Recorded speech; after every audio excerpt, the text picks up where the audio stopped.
ये चाह भोला वाले तो चाह भोला वाले जो इथू ना आई ठाड़ू सामान लड़े सामान लड़ के तो जो बेड़ी ते लाया ना ट्राली खिला रहे ट्राली जो कच्चे ते है पे तो वो इदू टायर बह गया ट्राली फंस गई है। ये हूँ चाह भोला वाले तो ये यानी कि सारे पानी ये तहसील अहमदपुर सियाल यानी कि हो गया इदू एक्सचेंज हो गया अहमदपुर मोड़ हो गया पानपुर हो गया ये अहमदपुर में सारा रुख पानी रही पिया। ये चक नौरंगशाही जितनी आबादी ने सारियां जेरे आब आ चुकी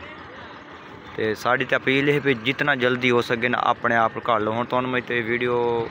करके भी खाई पे जूम ये नाल जड़े घर आने पे ना निकलते पे हूँ पानी निकले आया तो पानी की वजह तो ये हूँ तंग हो के निकल पहले वेदर पानी हट वही हट वही तो पता कोई ना नहीं ना पिछू ये तबाहियां मचाइंदा होया इतना अपड़िया तो अगर भी शायद खतरा तेन पै तो अपने जितने जल्दी हो सकता है अपने महफूज जगह तक पहुँच वजे तो हूँ बंदे हमदे पैन बंदिया दे सिर दे उतां पानी पै बड़ी मुश्किल